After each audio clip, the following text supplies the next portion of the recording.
Thank you very much. Welcome members and members of the public to the Planning Committee on the 22nd of July 2021.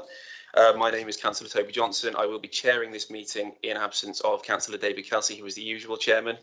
Unfortunately, he has not been very well this week, and I'm sure that members here will join me in sending our best wishes to him. And I will do my best for today. So I will pass over to Joe, our clerk. Mr. Tyler, if you could just read out the housekeeping notices. Thank you. Thank you, Chairman. So please note that this meeting of the Planning Committee is being recorded by the Council for live broadcast and will be published on the Council's website for a minimum of 6 months. Please could everyone present follow these ground rules. Only speak when invited to by the Chairman. Please use the microphones on your desk when speaking, and please remember to turn them off when you are finished. If accessing the meeting via Microsoft Teams, please turn on your video function when invited to speak. Again, if you are accessing via Teams and would like to speak on an item, please do so by using the raise your hand feature in the bar at the top of the Teams window. For voting, the Chairman will call out each committee member's name in a roll call style and will ask the member to respond with a vote for, against or abstain. For those in the room, if the fire alarm sounds, please exit the building by way of the nearest available signed fire exit route and make your way to the ground floor of the multi-storey car park. Finally, please ensure background noise is kept to a minimum and that mobile phones and other devices are switched to silent for the duration of the meeting. Thank you, Chairman. Thank you, Mr. Tyler. I will now run through introductions, if councillors could just introduce themselves and the ward that they're from. So I'll start with myself. I'm Councillor Toby Johnson. I am the usual Vice Chair of Planning. I'm sitting in today, like I said, in place of Councillor Kelsey, the usual Chairman. I represent Alderney and Bourne Valley Ward. Councillor Barron, please. Thank you, Chairman. Councillor Barron, Parkstone Ward Councillor. Thank you. Councillor Bartlett. Yeah, Councillor Steve Bartlett, Red Hill and Northbourne Ward. Councillor Simon Bull. Councillor Simon Bull, Winton East Ward. Councillor Davies. Councillor Davies, representing East Southbourne and Septon. Councillor Dion. Councillor Brian Dion, Penhill. George Farquhar, proud to represent Boscombe East and Buxton. Councillor Hall. Councillor Peter Hall, Christchurch Town Centre Councillor. Councillor Hilliard. Thank you. Now we'll run through the officers as well who are on the Teams call with us. Simon Gould. Good afternoon, Chairman. Simon Gould, Development Management Manager. Mr. Hodges. Afternoon, Chairman. David Hodges, Team Leader, Development Management. Emma McCready. Emma McCready, Senior Planning Officer. Thank you. Mr. Charles Raven. No, he's not with us today. I believe Emma's filling in for him on that one. So, Ms. Maudsley. Hello, Sophie Maudsley, Principal Planning Officer. Thank you. Melanie Smith. Hello, Melanie Smith, Planning Officer. Thank you. And I believe we have Lee Smith with us from Transport. Yes, it's Lee Smith speaking on behalf of the Highway Authority for the Dencourt Road applications if needed. Thank you. Robert Firth. Afternoon, Chairman. Yeah, Robert Firth, Senior Solicitor. Thank you. And of course, we have Mr. Tyler. Thank you, Chairman. Yes, Joe Tyler, Democratic Officer and Clerk for this meeting. Thank you. Thank you. And in addition to all of those people, we also have many Democratic Services officers working away in the background to make sure everything runs smoothly. So moving on to the agenda for items 1 and 2, I will hand over again to Mr. Tyler. Thank you, Chairman. So item 1, apologies. We have received apologies from councillors Norman Decent, Anne Stribley and David Kelsey. And subsequently with item 2, substitute members, we have received no substitutes for today's meeting. Thank you. Thank you, Mr. Tyler. Declarations of interest. If anyone has a declaration of interest for any of the items arising, please say so now. I'm seeing no hands going up, so that's very helpful. Thank you, members. So moving on to item 4, the confirmation of minutes. Can I ask if the committee agrees for the meeting held on the 17th of June as an accurate record, if there's no dissent? Oh, Councillor Hall, did I see a hand there? Okay, thank you very much. So yes, I think we will accept those. Thank you very much, Mr. Tyler. So moving on to item number 5, and I will call Mr. Firth in a moment. to run through it. It's the protocol for public statements at Planning Committee. So again, members, we have to ask you to consider and support the adoption of the attached protocol for public statements at Planning Committee. I hope you've all seen the version that has been sent out. It's obviously intended to replace the existing arrangements and include new provisions for the head of planning to have delegated authority to make sure that we can remain flexible with the ever-changing COVID landscape and make sure that we can continue to function as easily as possible. So I will bring in Mr. Firth just to run through things in a little bit more detail. Thank you. Yes, thank you, Chairman. So as members are well aware, over the last number of months, there have been various changes to the national position regarding COVID, particularly in the last week or so. New has come adopted by central government regarding the legal position on COVID. In response to that guidance, the council itself has undertaken its own health and safety risk assessments to assess how it should proceed. Members will also know that obviously building up to this, we have been looking at the revisions to the protocol for public speaking. And last time members did enable the chairman and vice chairman to get engaged with the process of finalising that. And I believe the chairman and vice chairman are indeed happy with the version that members now have before them. As members will see from the recommendations, it will now work its way up to full council because of its content. But the hope is that this particular revision will enable us to have flexibility going forward because, unfortunately, sadly, the situation does remain fluid. It's probably the best way to say it. We don't know what's going to happen in the next few months and indeed beyond that point. So this will hopefully give us flexibility at all times thereafter once it is adopted. In the meantime, as members will note, we'll carry on with the protocol as the interim protocol as it is currently written. I'm happy to take any comments from members, which I'll pass on to the working party who'll consider it later if they have any. Thank you for one member who's provided information on a couple of typos, which we've noted. Other than that, as I said, I don't think we've got anything further to add, Chairman, but members can indicate if they support it, that would be helpful. Thank you very much, Mr. Firth. I will now hand over to members if they have any comments, if they could raise their hands. Councillor Pevin. It was just the at point number 22 about ward councillors having 5 minutes to speak. Given that opponents or supporters get a maximum of 5 minutes between a maximum of 2 people, we could have 3 ward councillors wishing to speak, which could be 15 minutes, which is an awfully long chunk of a meeting. I realise the counter argument would be that not necessarily all the 3 ward councillors or 2 would take the same viewpoint. So it may be relevant to have 5 minutes each, but I have doubts about that a little bit. I can assure you before I bring Robert in, as I'm sure he'll be able to help on that one as well. That was a point that was brought up and discussed between myself and the usual chairman, Councillor Kelsey. We felt that amongst a couple of other things in the counter argument, as you said, the ward councillors have the opportunity to represent sometimes a larger proportion of their community and can put across a larger number of points and arguments. So we felt that it was best keep it as it was beforehand, as it did work as much as anything else. Mr. Firth, did you have anything else to add on that particular point? I mean, Chairman, I think the point you just made is absolutely right. I suppose the only observation I would make is that obviously one of the role of ward councillors, one of their key roles is to represent their constituencies, and I think giving them the opportunity to be able to do that is I think democratically appropriate. So I don't personally have a problem with that particular arrangement. Does that satisfy you a little bit, Councillor Pevin? Thank you. Are there any further comments? Councillor O'Neill. Yes, thank you, Chairman. Yeah, I have concerns about chairman's, vice chairman's general discretion. And the reason for that is, on occasions in the past, we all have different experiences. There is a planning policy for Bournemouth, Christchurch and Poole. On occasions, the Bournemouth policy has been pushed in such a way that it has ignored planning policy 2728 for Poole. The absolute discretion concerns me, because if there's absolute discretion, then there can be no policy.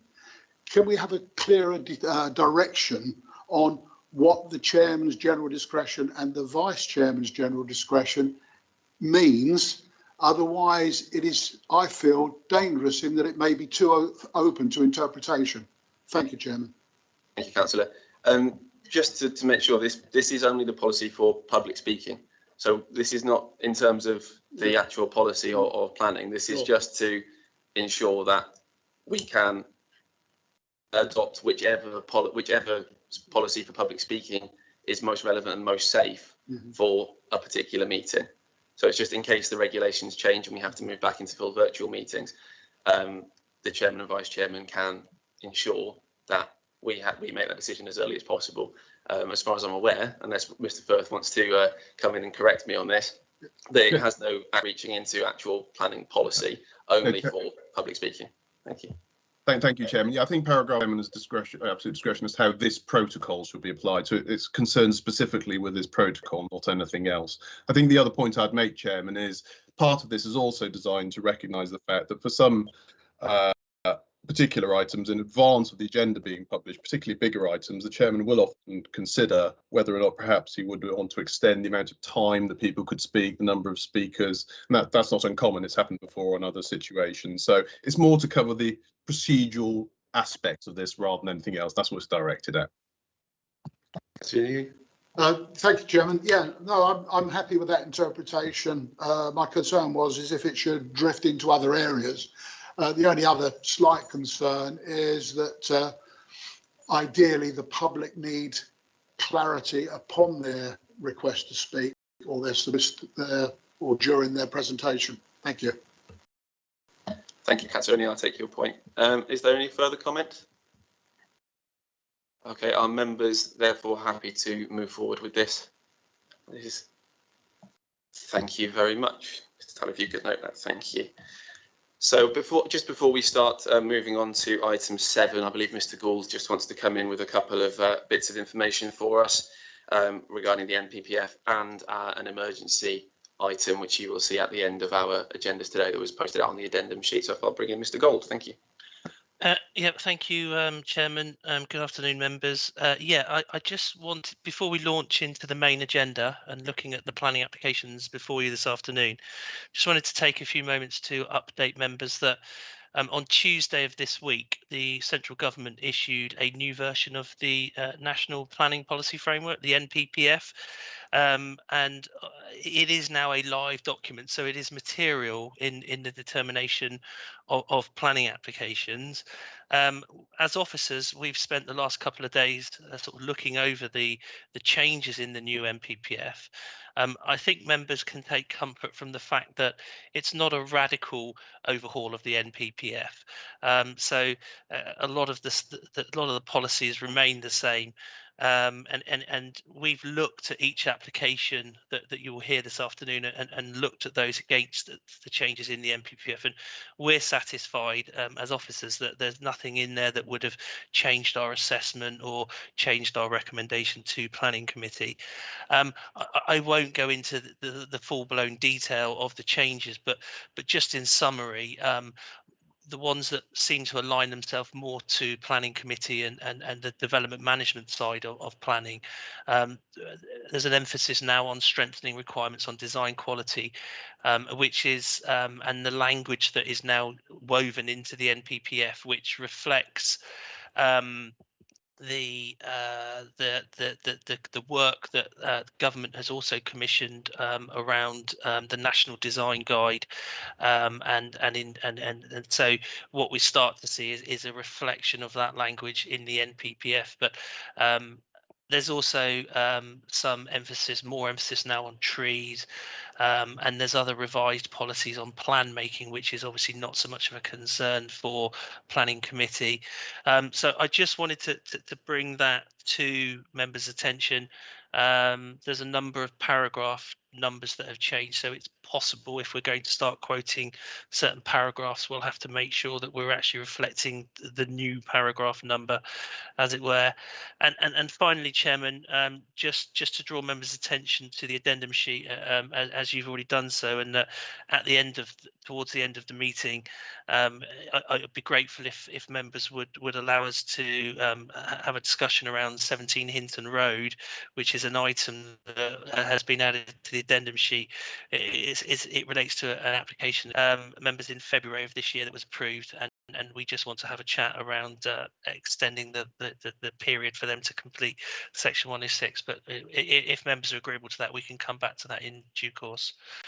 Thanks, Chairman. Thank you, Mr. Gould. So yes, moving on from that, the first thing we need to do on item 7 is just to confirm officially that everyone is happy to hear that additional item that has come before us today. Is there any dissent? No, thank you. So that is agreed. So in that case, we will move swiftly on to item 7A, which is 13 Dane Court Road in Poole. One thing that I'm sure members will have noticed and will remember from when these have come before us before is that they are 7A and 7. However, just for the sake of safety, I would like to remind members that they are two wholly separate applications and must be dealt with as such. They might be similar. Then, members may have some feelings about the way it's been done. However, that is not a planning consideration. We must remember that they are to be treated entirely separately for the purposes of this meeting. So thank you very much. So moving swiftly on, I will bring in Ms. McCready. If you could bring in Ms. McCready, if you could bring up your presentation, please. Thank you. Thank you, Chairman. Can everybody see and hear me okay? Yes, we can. Thank you. Okay, so I'm going to briefly take you through the application APPP 21-00345F for 13 Dane Court Road. And the application is to demolish the existing house and replace this with 8 flats and associated parking. From the report, you'll be aware that a similar proposal has been put forward to committee and approved. Although this was for outline permission with all matters reserved, the scale, appearance and layout were all discussed in length during the committee meeting and in the officer's report. This presentation is going to compare what was previously approved with what's currently in front of us. So this slide is just to show you the location of the site and the surrounding area. The bottom left picture shows the property as existing, with the remaining pictures showing the adjoining neighbouring properties 11 and 15. I understand the scale in relation to surrounding properties has been raised as a concern, and so I have shown similar scale developments, such as 9 Dane Court Road and 11 Dane Court Road, both of which have been approved for similar scale developments neighbouring the proposed site. This slide compares what was previously approved at committee, as I said before, and then what is being put forward in front of us. In this slide, you can see the layout and the footprint of the proposal are of similar scale. The parking and the hard standing to the front are similar to what was previously approved and what's seen along Dane Court Road. This application in particular has 2 disabled parking spaces.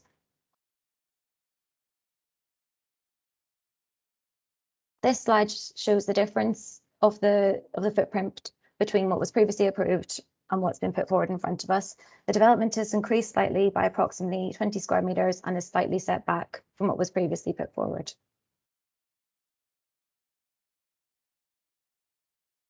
This slide shows the proposal in comparison to the existing street scene and how the proposal integrates with this, and it follows the topography of the street. So you can see what was previously approved and what was put forward. To go into this in more detail, as I understand the scale and the appearance have been highlighted as the most contentious point of this application.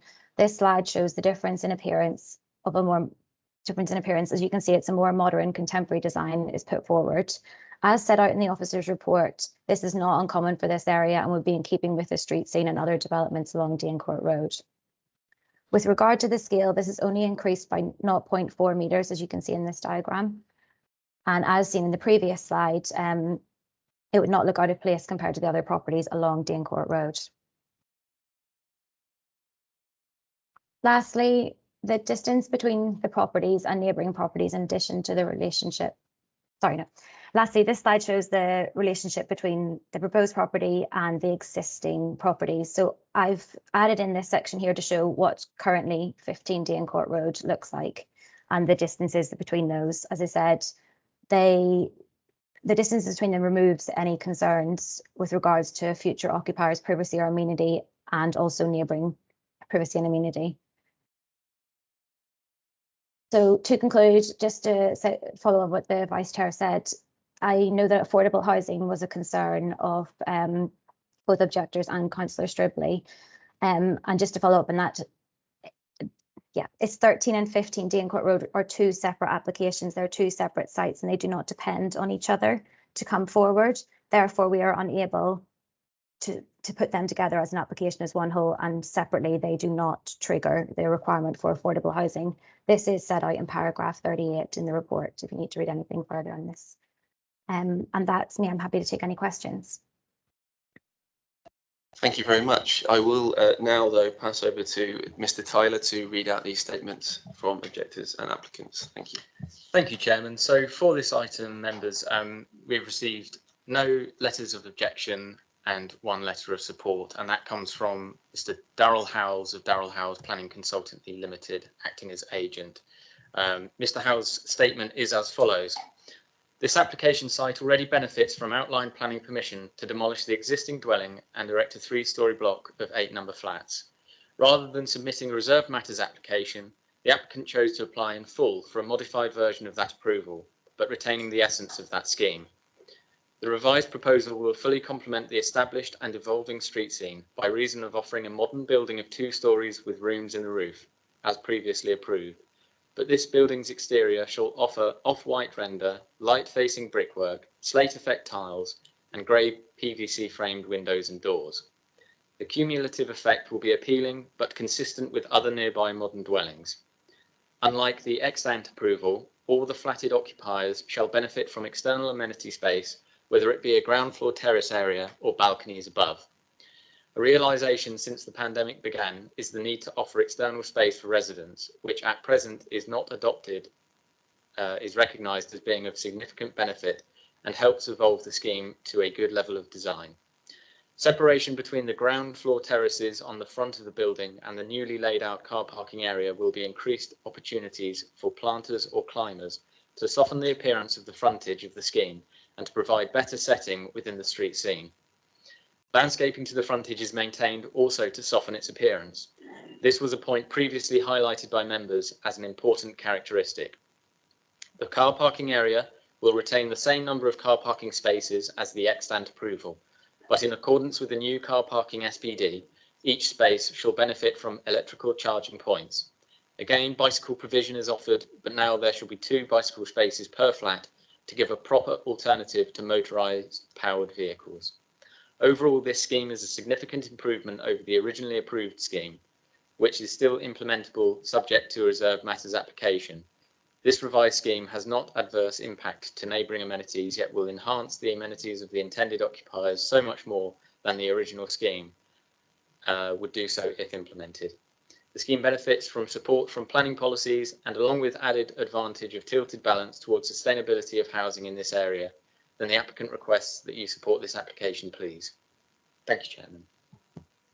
Thank you very much, Mr. Tyler. Obviously, this item was called in by Councillor Stribley. However, she's not here today. Obviously, she has sent her apologies, and we do not have a statement from her. So there are no ward councillors registered to speak, as Mr. Tyler has said. So therefore, I will move to committee members to ask questions and points. Councillor Farquhar. Thank you very much, Chair. The presenting officer said that this application, these separate applications, do not trigger the requirement for affordable housing. Would it be possible to advise me what is the trigger point for affordable housing? Thank you very much, Councillor. Ms. McCready, do you want to come in there and just illustrate the trigger point for affordable housing in a development like this? Thank you. Yes, so it would be either over 11 flats or if the the footprint was over 1,000 square metres. Councillor Parker, do you want to come back? Yes, indeed. So just for clarification, if the 2 applications were considered together, would it be a case of there would be 16 flats? I'm slightly concerned about that particular question, Councillor Parker. I will allow Ms. McCready to answer it, but obviously these are 2 separate applications, and we have to consider them as such. In that this one, just for the public watching, I think it's important that they understand where the trigger point is for affordable housing. As Ms. McCready just said, it's 11 flats, or if the footprint of the building is over, I think it was 1,000 square meters. Ms. McCready, could you just confirm that figure? Yes, that's correct. Thank you. Thank you, Chair. I have another question.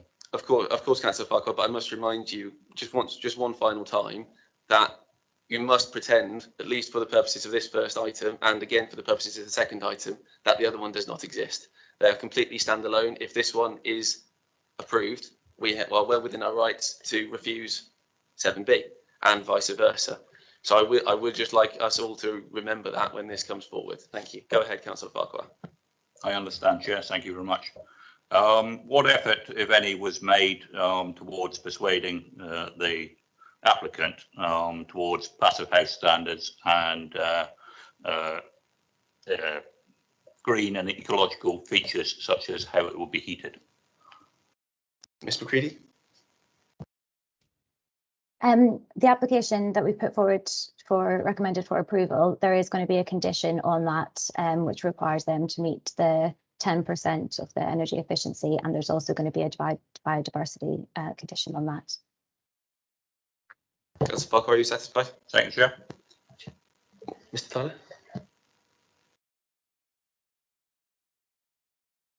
Public live stream there, it just appears we were buffering a little, so we tried to refresh it, and hopefully it will work more smoothly from now on. So going back to the members, is there anyone else with a question or a point to make? Councillor Hilliard, thank you.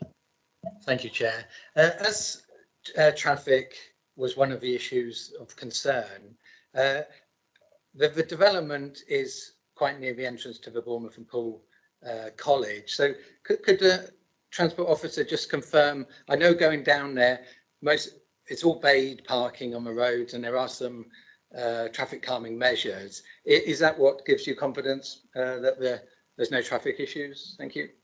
Mr. Smith, I believe you're in for just such a question. Yes, Chair. I think the first thing to point out is the previous schemes already received outline consent, which would generate exactly the same amount of traffic as this scheme. So it's already been considered in terms of traffic generation, and we didn't raise any highway objections in terms of Danecourt Road. It's a fairly standard road layout with some traffic calming. So this scheme won't raise any further safety or congestion issues compared with the already approved scheme. Councillor Hilliard, are you content with that? Yes, that's fine. Thank you. Thank you. Are there any further members? Councillor O'Neill, thank you. Thank you, Chairman. Points for clarification, please.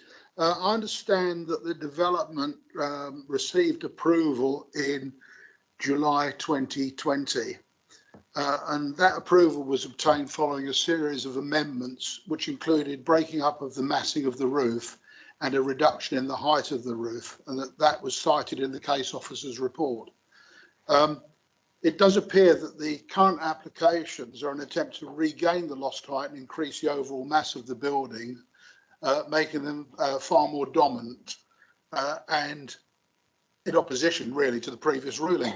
The other question is one about the street scene and the design of the building. Originally, the application showed two slight or significantly different building designs, which was very much in keeping with the variable design along the street. This application would appear to have been designed on the basis of two very similar applications and a simplification of the design finishes.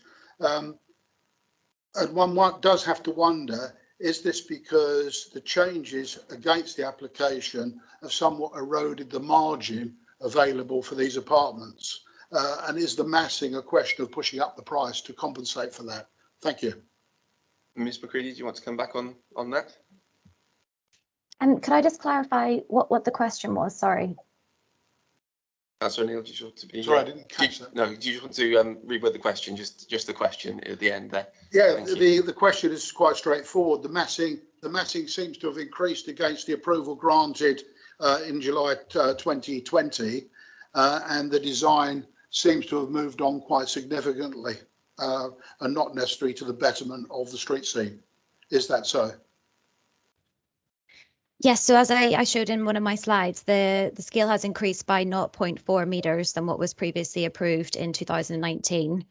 With regard to the design, which is less traditional and more contemporary, that is seen along Danecourt Road. And I'd say we have to take a balance of what we what we see in front of us and what other developments are along that street, and we've came to the decision that with regard to that site, with regard to the surrounding buildings along Dean Court Road, the scale and the change of design is not considered to be significant enough to refuse the application.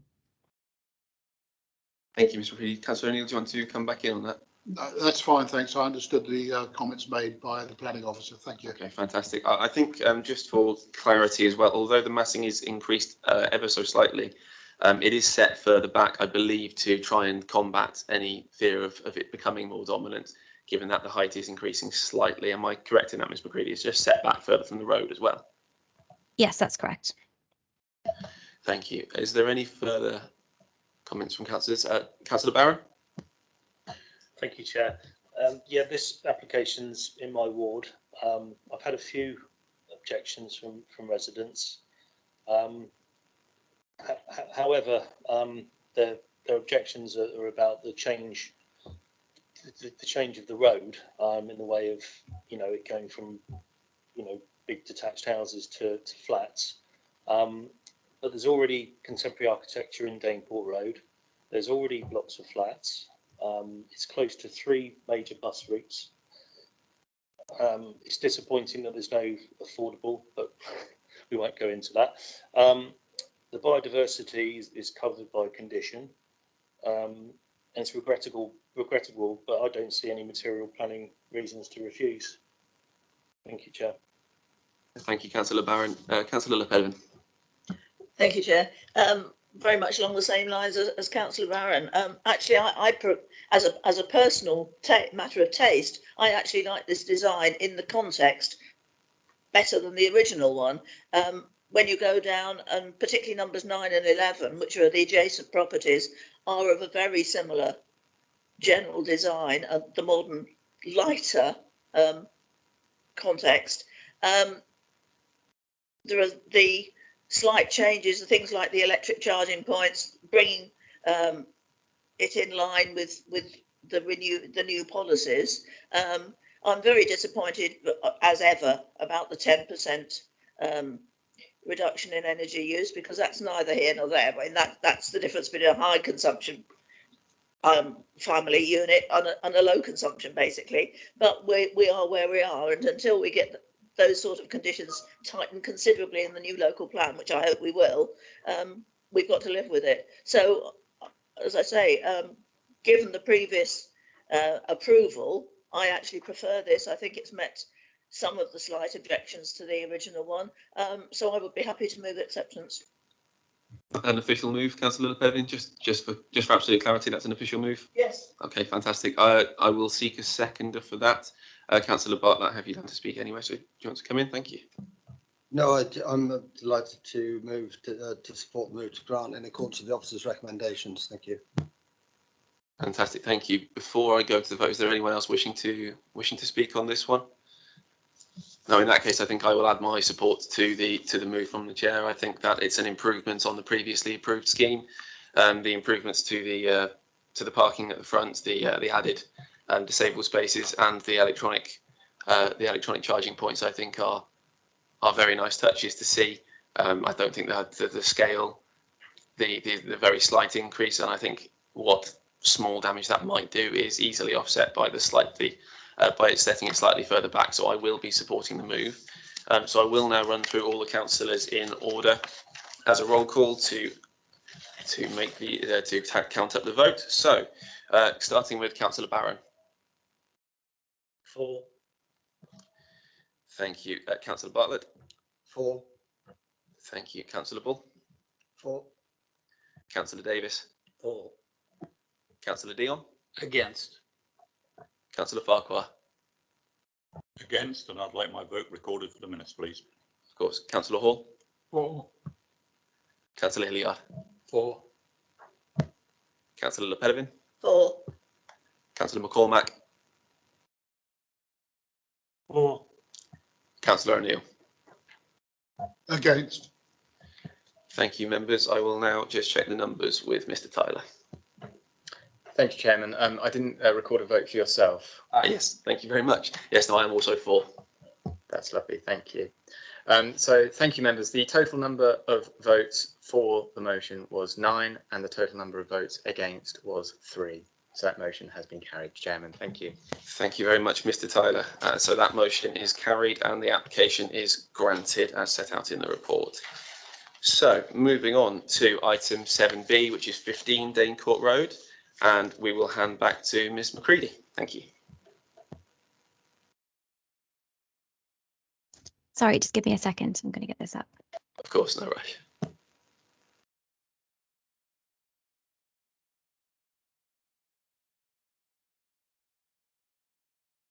Is that visible to everybody and can everybody hear me? Yes, we can. Thank you. So as stated before, this scheme is very similar yet separate to that of 13 Dane Court Road. The application is APP 2100127F and it's to demolish the existing house and replace with 8 flats and associated parking. Again, a similar proposal was taken to committee and approved. This was for outline permission with only landscaping reserved. This meant that the scale, appearance and layout were all previously approved at committee. This presentation will compare what was previously approved with the current proposal. Again, this slide just shows the location and the surrounding area. The next slide, the bottom right picture shows the property as existing with the remaining pictures showing the adjoining neighbouring properties 13 and 17 Dane Court Road. As with the previous application, I understand the scale was in relation to the surrounding properties has been raised as a concern. So again, I've shown you number 9 and 11, which have a similar scale and design as what's been proposed. This slide again shows what was previously approved, the layout and the footprint of this proposal to what is being put forward in front of you today. Again, with the parking and the hard standing to the front are similar to what was previously approved and along Dane Court Road, and this has 1 disabled parking space.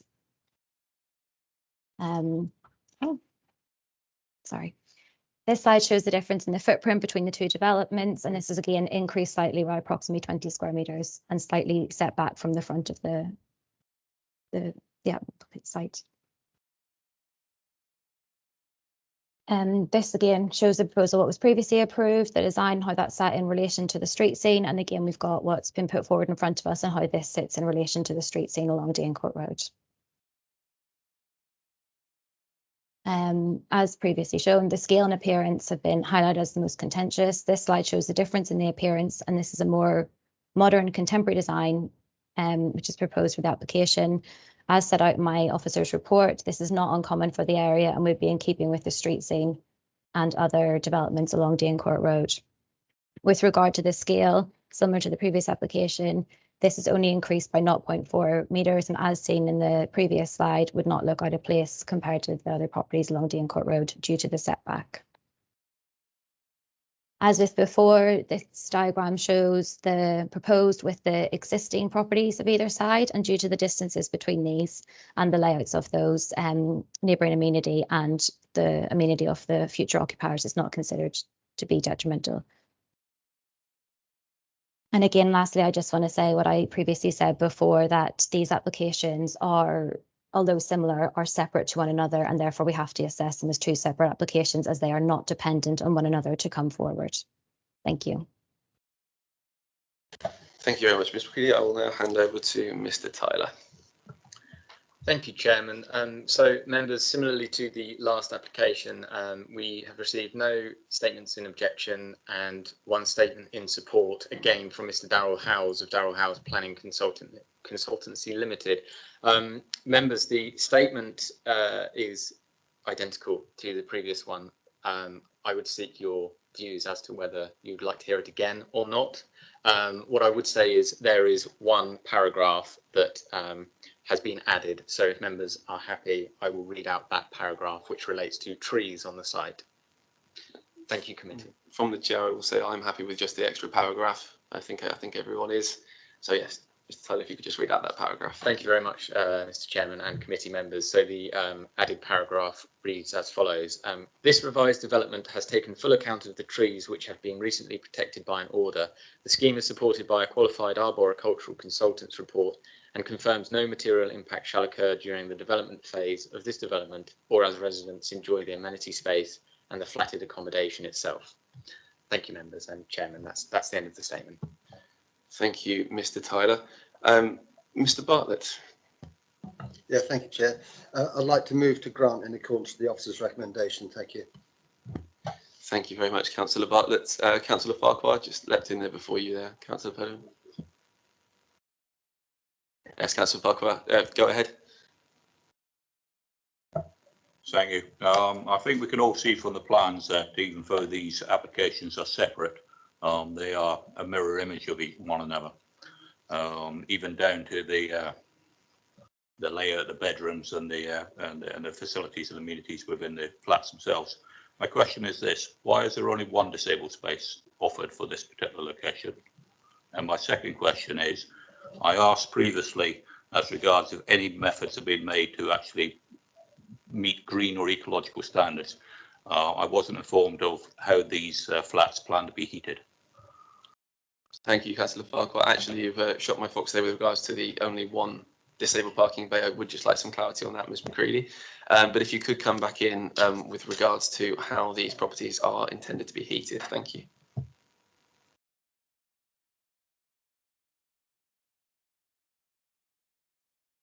Sorry, I'm going to let Lee answer the disabled parking question and then I can jump in for the next one. Of course, thank you, Mr. Smith. Yes, thanks, Chair. Providing one disabled parking space complies with the parking standards SPD, so it's fully compliant. I think on the other side, the applicant just decided they wanted to provide 2 disabled spaces, and we're obviously not going to object to that. But in terms of this scheme alone, providing one disabled space complies with the parking standards SPD. Thank you very much for that clarity, Mr. Smith. Ms. McCready. Again, with regard to the heating of the properties, that can all be put into a condition to say that we need that information put through for the likes of an energy condition, and that can address those issues. Okay, thank you. Councillor Farquhar, are you satisfied with the condition in there, just to make sure that it's up to scratch? The question, Chair, is, are they going to be supplied by gas? Are they going to have heat pumps? I don't understand the answer from the officer. Okay, Ms. McCready, do you want to come back in on that one? To be honest, I'm not aware of why they're going to be heated. That's not one of the considerations I need to do when I'm doing planning. I understand for energy purposes, that is a condition that we can put on. I think David is going to jump in and say something. Yes, Mr. Hodges, you've just indicated. Do you want to come in and help out Councillor Farquhar on this one, please? Yes, thank you, Chairman. Just for clarity, how the properties are heated is not something we would normally engage with at the planning stage. What we need to concentrate on is what's set out in the local plan, and as Emma McCready has said, the requirement in the pool local plan is for the 10% renewables. So this is the most we can require within the context of a planning application today. Clearly, some of these issues are ones that we would like to pick up and firm up and have greater clarity and more control over, potentially in a BCP-wide local plan, to ensure that we're really hitting the targets on the sustainability of buildings going forward. But where we are with the legacy policies that we have, the 10% for renewables put into the recommendation is the best that we're likely to be able to achieve at this stage, Chairman. Thank you very much, Mr. Hodges. Councillor Farquhar, do you just want to come back in on that? Thank you. I understand the difficulties that the officers face here, but would it be appropriate for this committee to actually feed this shortfall in the existing local plans into the plans for the new BCP-wide local plan? If it's a concern, Councillor Farquhar, I'm sure it can be noted for the development of the new local plan. But in terms of considering this particular item, as Mr. Hodges has explained, it's not something that that we can really consider here today. But it's something that, if it is a serious concern for you for the future, we can look at making sure that that policy shortfall can be looked at. Thank you, Councillor Pedevin. You were next on my list. Thank you. Thank you. After a slight intermission, I was going to second the motion from Councillor Bartlett. Role reversal on the previous one. Fantastic. Thank you, Councillor Dion. Yeah, Chairman, thank you. I just had one quick question about the distance between the two buildings. Could you just tell me roughly what on the property lines, what the distances are? Of course, Mr. McCready. I'm assuming, Councillor Dion, you're referring to what the distances will be if both are subsequently built. New construction. Of course, that's correct. Ms. McCready. I don't have the exact details to what the distance is between those two properties. As I said, I've assessed them as they are currently with the existing neighbouring properties. What I will say is when you look at the layout of both the different floors of both the developments, the windows have been designed not to overlook one another, so that we don't think that's going to be an amenity concern. But as I said, I've assessed this on the basis of what's in front of me for each application and what is currently existing. But when you do look at further into both applications, you can see that it has been designed to prevent any overlooking from neighbouring properties. Councillor Dion, would you like to come back in on that? Yes, Chairman. I was just curious because the boundaries on the opposite sides also. So it looks like the buildings actually extend almost to the very edge of the property lines on both sides. Is that correct? I mean, within a meter? Ms. McCready? So I can, sorry, I'm going to go back. So as you can see in this slide, there's a 3 metre distance between what is being proposed and what currently exists at number 13 Dean Court Road. And again, there's an 8.5 difference between number 17 Dean Court Road and 15 Dean Court Road. I think what you're trying to say is if number 13 and 15 were both to come forward, I don't have the exact details of what that distance would be, as I said before. But I do know that the windows have been, and the design of the buildings have been designed so there is no overlooking from any flats into each other that will impact on future occupiers' amenity. Thank you, Ms. McCready. Councillor Dion, are you satisfied? That's good. Thank you. Thank you very much. Mr. Tyler?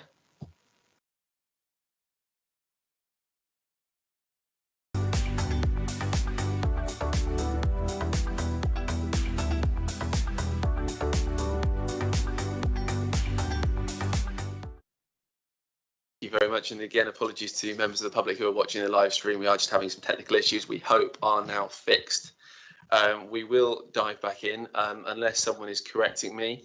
The most recent bit of activity was Councillor Lepedevin seconding the move to grant, and Councillor Dion coming in with a couple of questions which I hope were answered sufficiently beforehand. Is there anyone else wishing to speak before I move to the vote on this one? Councillor O'Neill and then Councillor Davies. Yeah, it's not a question for the officer, it's an observation, Chairman. I think Councillor Dion made a very pertinent observation when he questioned the amenity chart that we see up there.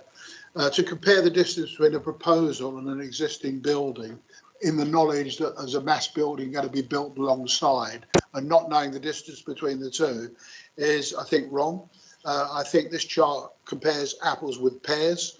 And to attempt to justify on the right-hand side of the chart with an 8.5 metre distance with number 17 is questionable. I'm not happy that the lack of important detail, and therefore I find it hard to support the proposal. Thank you. Thank you, Councillor. I will say that I do sympathise with the officer quite a bit on this one, because obviously she has to assume and treat them as we have to, that they are completely separate. And I understand your point, but I do have some sympathy for the officer in a particular thing. And I believe that in the background, officers have been measuring it out.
the distances between the two properties, so thank you for covering that. With regards to the flood query, we have consulted our flood officer on that, and we have got conditions in place to seek more information and to prevent any issues of flooding. Thank you. Councillor Davis, are you content? Yes. Excellent, thank you. And barring any further hands I see, I will now move to the vote and we'll run through everyone again in roll call and hopefully remember myself at the end this time. So we will start with Councillor Barron. 4. Councillor Bartlett. 4. Councillor Bull. 4. Councillor Davies. 4. Councillor Dion. Against. Councillor Farquhar. Against, and I'd like my name recorded for the minutes, please. Councillor Hall. 4. Councillor Hilliard. 4. Councillor Pedevin. 4. Councillor McCormack. 4. And Councillor O'Neill. Against. And myself, I will be for the motion. Thank you, Mr. Clough. If we can have the numbers. Thank you, Chairman. So the total number of votes for was 9 and the total number of votes against was 3. Thank you. Thank you very much, Mr. Tyler. So that motion is carried and the application is granted as set out in the report. So thank you very much, Ms. McCready, for your presentations and your help during this meeting. Thank you. Now we will move on to item 7C, which is 20 Chewton Farm Road in Christchurch.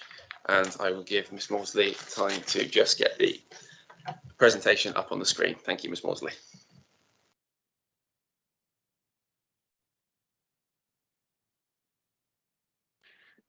Thank you, Chairman. Can everyone hear me and see my screen? Yes, we can.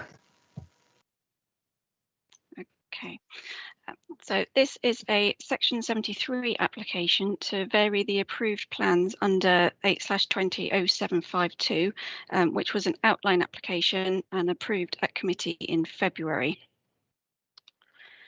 You can see the site outlined in red.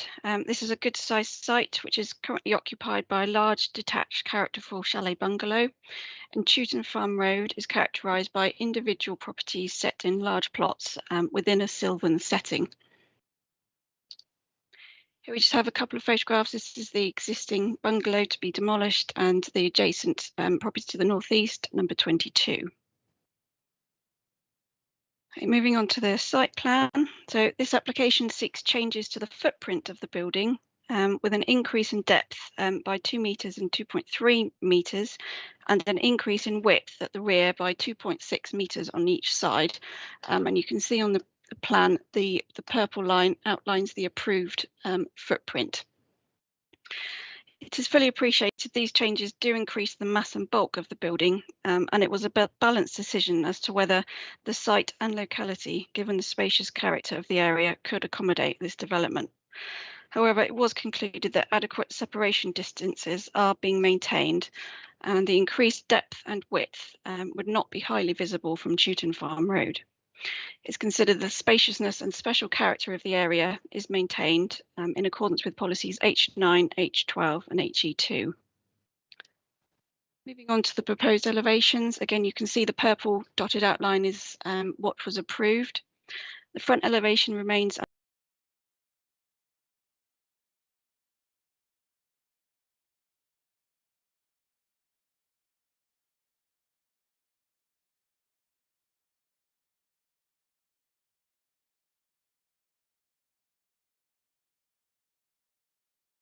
additional windows going in at ground and first floor level. The larger windows on these serve the bedrooms.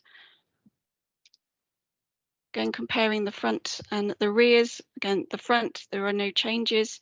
At the rear, there's a reconfiguration of the windows at first floor level, given the increase in width of the building. And there are 2 additional dormer windows going in at second floor level.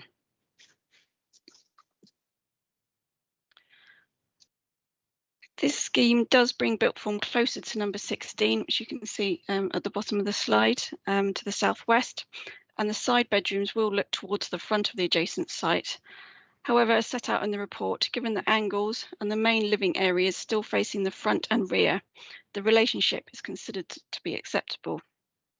Looking at number 22, which is at the top, The additional built form and additional windows are not considered to harm the amenities for the occupiers of this dwelling, given the angle of number 22 and the 15.8 separation distance between the buildings, which excludes this single-storey garage. With regards to the properties at the rear in Avenue Road, which you can see up in this corner here, there will be a separation distance of approx 33 metres between the proposed building and number 10A. The windows at first floor and the 2 additional dormers will be visible from Avenue Road properties. However, on balance, this relationship is considered to be acceptable. Proposed floor plans. As you will see in the report, this proposal seeks to amend the mix of units with the provision of 1 bed, 2 11 beds and 2 3 beds. This mix provides a greater variety, and given the higher need for 2 and 3 bed properties in the Christchurch area, is considered to be acceptable. All the units meet the housing quality indicators for unit size and also adhere to the national space standards. The parking standards SPD states that the site is within Zone D and therefore 16 spaces are required for the development.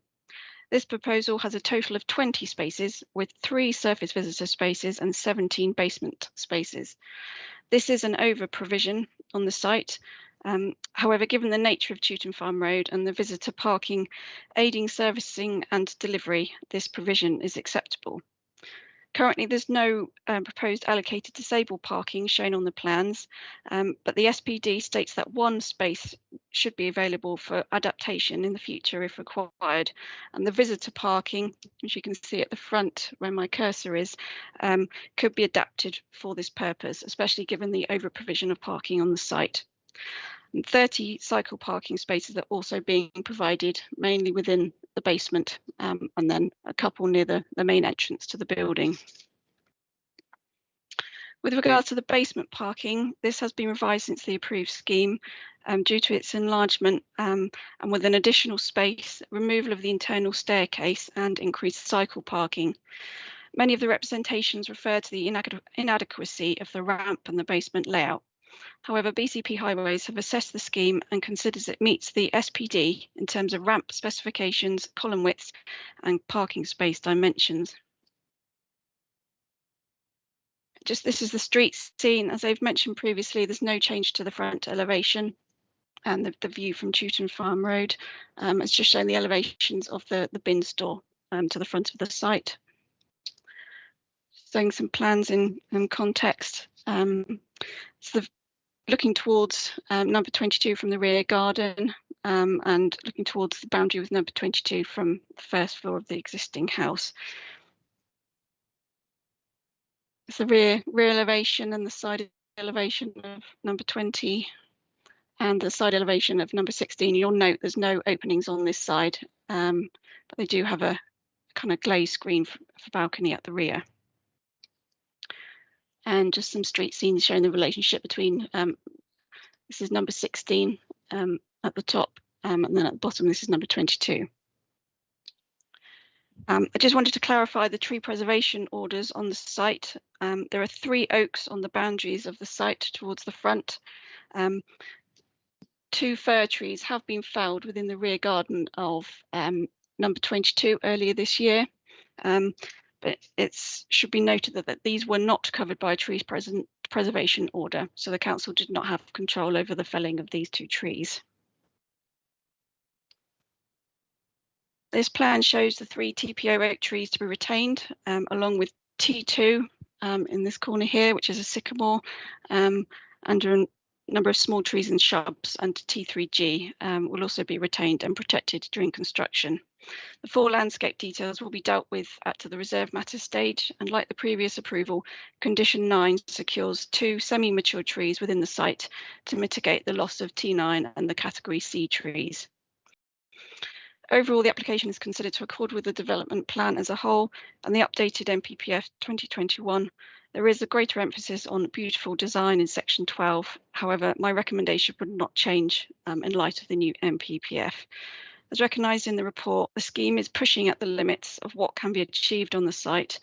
However, the proposals are considered to be a sustainable form of development, and given the previous approval, balance is weighted in favour of approval. Therefore, it's recommended for approval with the conditions as set out in the report. Thank you, Chairman. Thank you very much, Ms Maudslet. I will now hand over to Mr Tyler to read out these statements. Thank you. Thank you, Chairman. So for this item, members, we have received one statement in objection, one statement in support, and we do have with us today the Ward Councillor, Councillor Nigel Brooks, who will be speaking on this. So starting with the statement in objection, this has been received from a Mr Peter Watson-Lee, who writes on his behalf as well as the behalf of some local residents. When this application was last before the committee imposed a tree protection plan so that the two long-established grand firs next to the site would be protected. Condition 7 of the decision, 11th February 2021. On the morning of the 25th of March 2021, a massive crane arrived and those two large grand firs were unceremoniously cut down to the ground. On 31st of March 2021, this application was issued. As the trees are gone, they no longer appear on the plan and the application can be made to enlarge the building to abut the ground that previously required protection, and the tree officer raises no objections. The outline planning permission required the developer to give details about the car park layout, including the turning arrangements, aisle widths, column locations, and so on.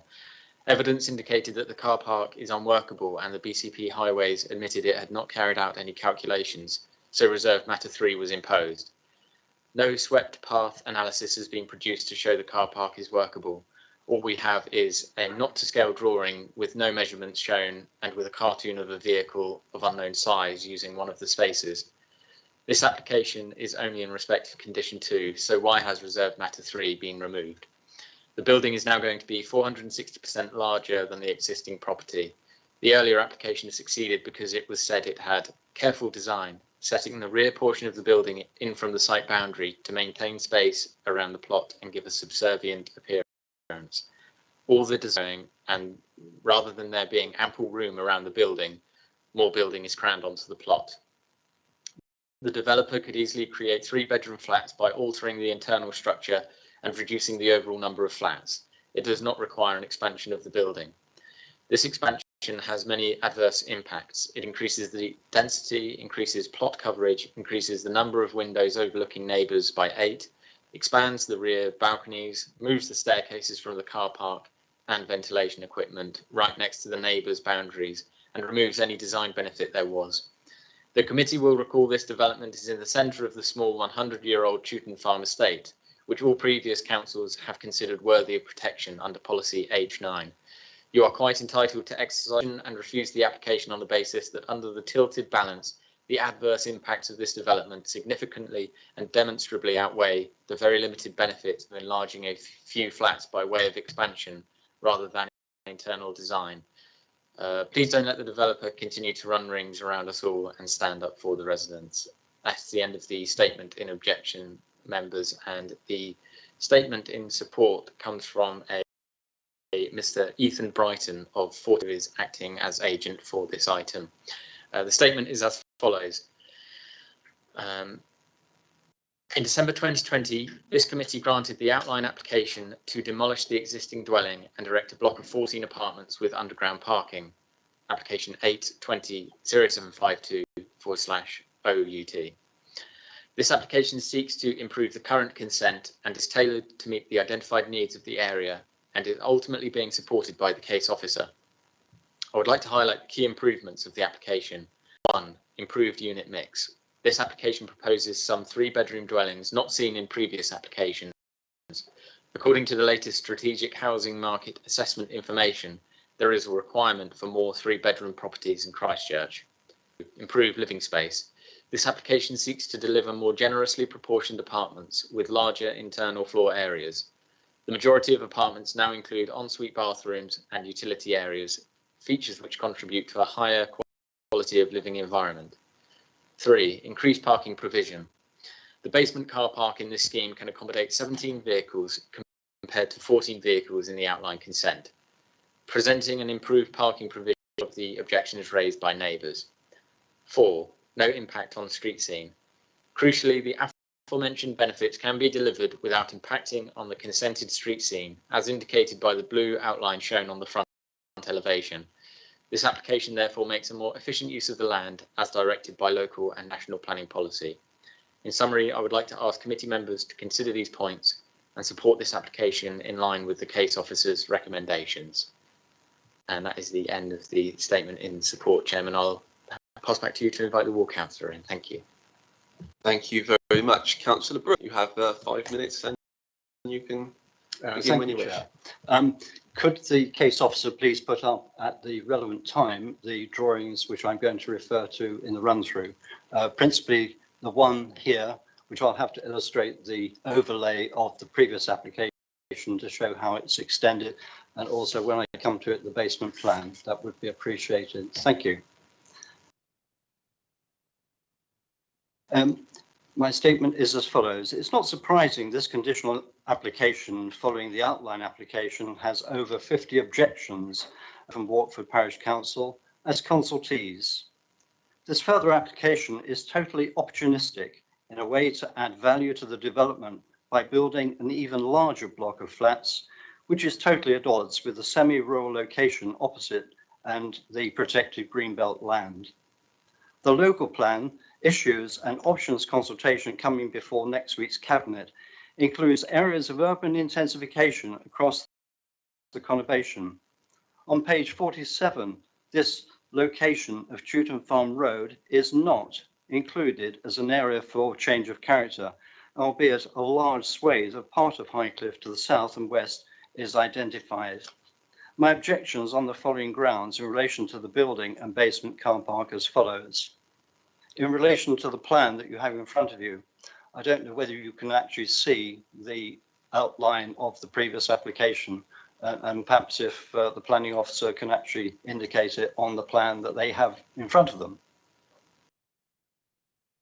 Clearly not. The apartment block, rather than these being small changes as described in the application, these are totally significant.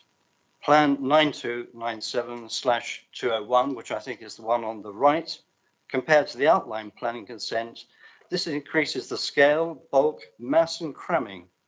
The building line also increases at the rear, reducing the common garden area significantly on the direct neighbourhoods, but also increasing the number of windows that overlook these neighbours.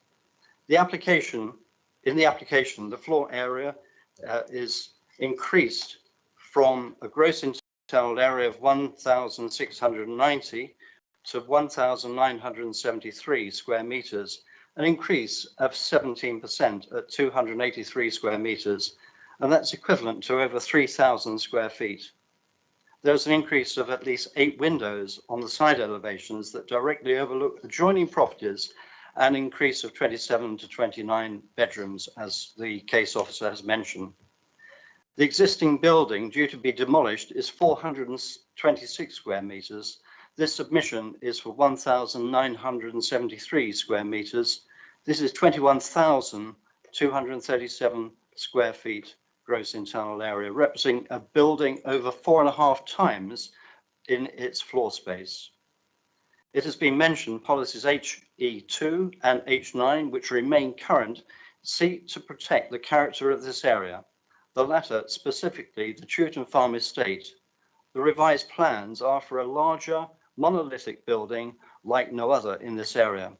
This undermines the statement in the application which gained outline approval, which said, setting the rear portion of the building in from the site boundary to maintain space around the plot and give a subservient appearance. It can be seen that ample room around the building will allow for submission of a satisfactory scheme which will enhance the appearance of the site. Further, as has been mentioned, 2 grand fir trees, TO 15 and 16, referenced to the requirement of protection in the application as outlined, gained consent in March and were demolished or taken down. Had these trees not been felled, the revised application is unlikely to have been brought forward given the revised building proximity to these trees. Basement car park, please. As you can see on the plan on the right, a swept arrangement is shown for Bay 7.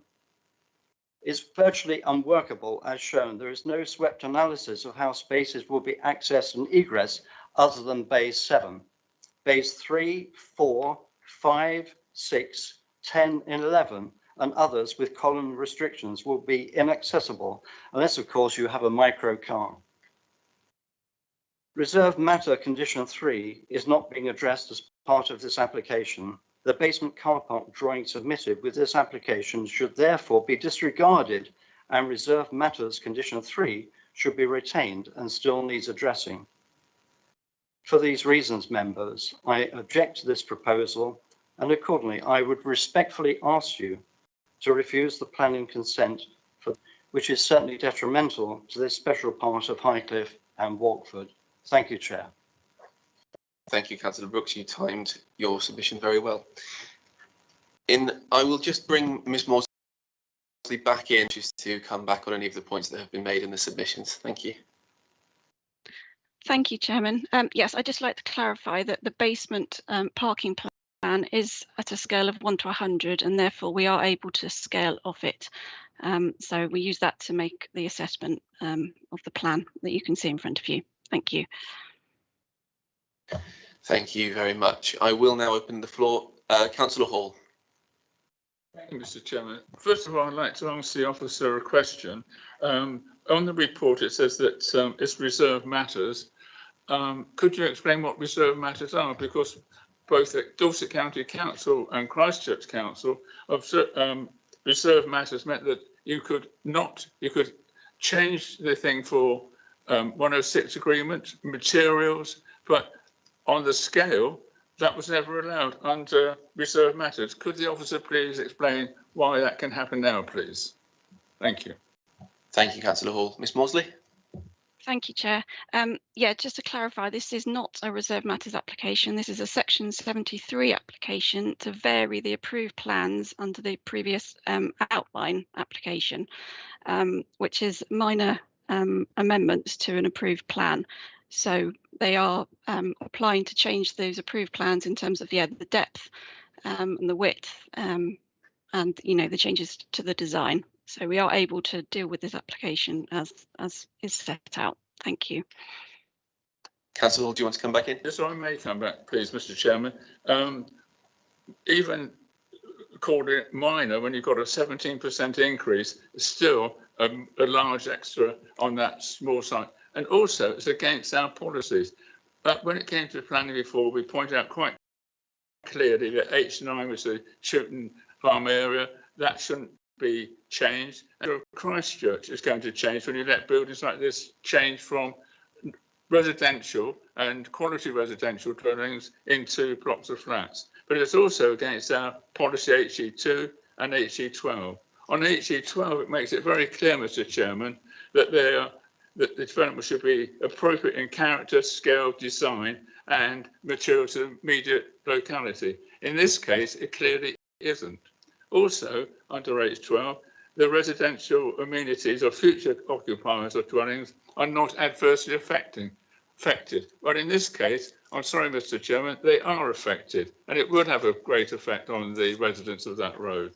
And also, which I'd like to point out now, I've got an email from our MP, and he's had a heading, retaining the special character of Christchurch. And the housing minister's replied, it's up to each local authority to consider what housing density would be appropriate for any part of the area and to be incorporated in relevant policies in its local plan as necessary. This should take into account local constraints which the local authority is best placed to assess. Well, Mr. Chairman, I think we should make a decision now. It's completely changed from the original one that was passed. 17% is a massive increase, and I would like to propose that this application is refused for these reasons. Thank you. Thank you, Councillor Hall. Can I just check that email conversation was that specific to 20 Chewton Farm Road and had before this meeting? Was it not? Can I just double check, just because I wasn't clear on this? I'd like to just make absolutely sure that it hasn't been discussed prior to the meeting. Only to Chewton Farm. Is it to the whole of Christchurch. The whole character of Christchurch is in that email. Okay, fantastic. Thank you. Part of Christchurch, an important part, so it does apply, in my opinion. Thank you very much, Councillor Hall. I just wanted to double check that there hadn't been any specific discussions about this application prior to the meeting. Does anyone else wish to come in or second Councillor Hall? Councillor Hilliard. Thank you, Chair. Yes, I'm happy to second it. I had a couple of questions. First of all, on the underground car parking, it's mentioned that the stairs are removed, so the only access apart from the main where the cars go is a lift. I thought that was a safety concern, and I just wanted the officer to confirm that that is compliant, just to have a lift as an alternative route of escape. And then the second question, again, the bulk and mass has increased by 17%. At the back, there are more windows nearer to the adjoining properties. The case officer did explain, and the report obviously explains the angled views and non-essential rooms, bedrooms.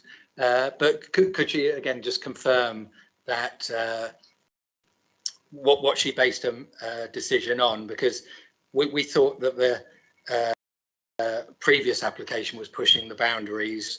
We think this has definitely exceeded it. Thank you. Thank you very much, Councillor Hilliard. Ms Morsley, would you like to come back in on that, please? Yes, thank you. I'd just like to confirm, in terms of the basement, there are 2 external staircases either side of the building, giving access within it. So it's just the essential internal stairs that have been removed, but there's still other pedestrian access into it, not just down the ramp or through the lift. Hopefully you can see the plan in front on the screen. Thank you. Thank you, Ms Morsley. Councillor Farquhar, I have you next. Thank you, Chair. Couple of questions and a bit of confirmation first. First question is, I see the bike store on the basement plan there. What consideration is given to the separation from manoeuvring vehicles for that bike store, and how many bikes can actually be stored in there safely relating to other traffic? Sorry, other vehicles manoeuvring. The other question which I've got is, in the statement of objection, compared to the original building, which is still on Google Maps, 460% larger, this particular application, or this variation on the application. Has the planning authority confirmed that statement is correct, and that it is actually 460% larger than the original building? And my last question is, I am confused as regards the statement that says that the fir trees demolished by a large crane on the 25th of March 21. Can we just confirm when the TPO went in and whether or not those fir trees were, or when the TPO was approved, and if those TPOs, those particular 2 fir trees in the corners of the plot were actually included in that protection order? Thank you, Councillor Farquhar. I know that those trees were not protected and the council had no ability to stop them from being felled. I know that for a fact, but I will hand back to Ms. I appreciate that, Chair. I just want to understand TPO that was applied for and when that actually came into effect and what date it was applied for. Ms. Morsley, please.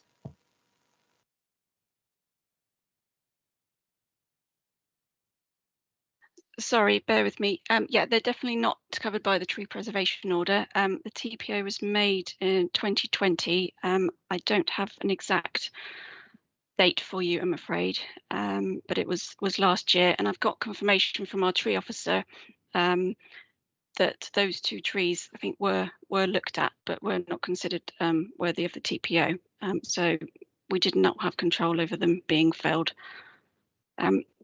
In terms of the cycle parking, I might hand over to my colleague Alexis, the highways team leader, who hopefully can clarify the cycling points. Thank you, Sophie. So Alexis Edwards, Transport Development Team Leader.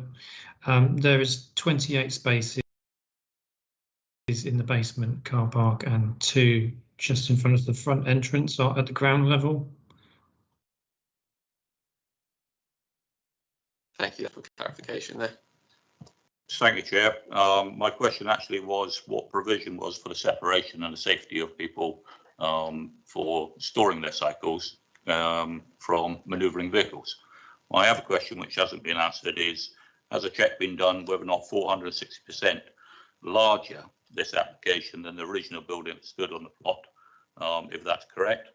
And a follow-up question then, in the consultation with the TPO, the tree protection officer, as regards the TPO 2020, why were these fir trees not considered to be worthy of a protection order?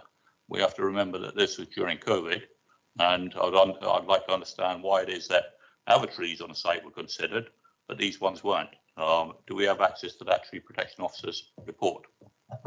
Ms. Maudsley? No, not at this time. I'm afraid I don't have that information with me. We'd have to discuss that with the tree officer. Can you answer Councillor Farquhar's other questions, please? He had a couple, one regarding the comparison in the size of the current application and the original building that is to be demolished. 460% was the figure he was quoting. Is that correct? Yeah, I'm afraid I can't confirm that or deny it. I don't have that figure, I'm afraid. And my final question, Chair, is what provision has been made to protect cyclists from manoeuvring cars in the basement? Mr. Edwards? Thank you, Chair. There's no physical separation.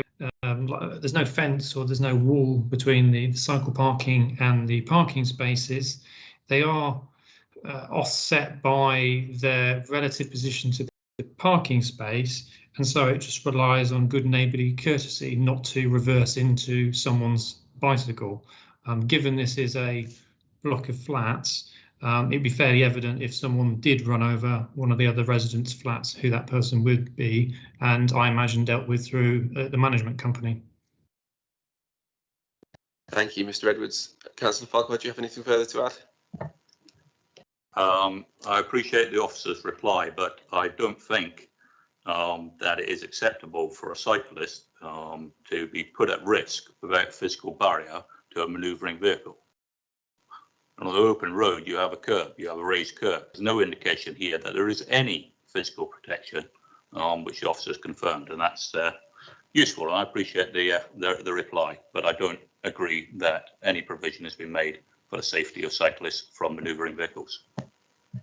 Thank you, Councillor Farquhar. Is any other councillor have any input? Councillor O'Neill and then Councillor Bullen. Apologies, Chairman. It's more of a statement or observation rather than a question. I believe when this application originally came up, I voted against. However, it was approved. And I don't like to see these creeping applications. But the question I ask myself, are these changes reasonable and what harm do they cause? And I actually have to say, reluctantly, that I don't think the changes are unreasonable, and I can't see that any harm of any significance is caused. So I'm left reluctantly with the observation that I would support the proposed changes. Thank you. Thank you, Councillor O'Neill. Councillor Bull. Thank you, Chair. I remember also when this application came, I know it was a very close debate as to which way it went. And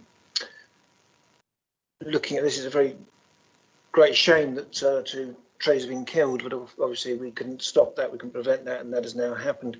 I am concerned about the workability of the car park, and it would be nice to have a categoric, yes, it works fine, you don't need to worry, you know, the cars can get in and out safely without putting people at risk.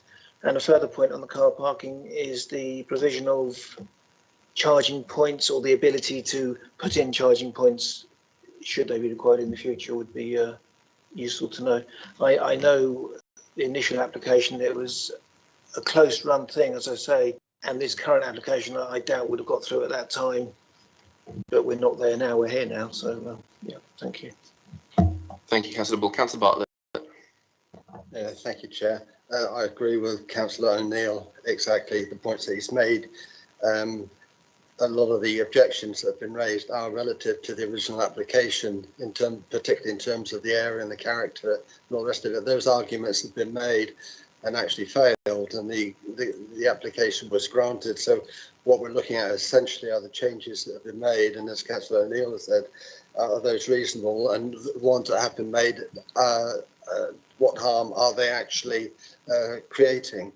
And that's been looked at in real detail by the officers in their report. And as they said, it is actually a balanced decision, but in their professional opinions, the harm is acceptable. If indeed it is harm, but they're saying the changes are acceptable and don't cause a degree of harm. Regarding the car park, officers are saying that it's acceptable. We have to accept the professional judgment in this regard. So, like Councillor O'Neill, I have to agree with him and say, regardless of the reservations about the original application and the character, I see no material planning reasons why we can refuse this application. Thank you, Councillor Butler. Councillor Le Pelevin. Thank you. I was turning to the subject I often take up at Planning Committee, and that's affordable housing. We know from the information we were given on the first item that this application has more than 11 units and it's more than 1,000 square metres, so therefore should be subject to affordable housing. We have the report that on the previous application it was not deemed viable, but looking at it in very simplistic terms, yes, there will be increased building costs because it's a slightly bigger building, but because we are told how much better the living conditions will be and there will be some bigger flats, the income will be increased by an even bigger proportion than the increase in the building costs. So my limited mathematical brain says that should mean there is more chance of it being a viable proposition for some affordable contribution. So I'd like some comments on that, please.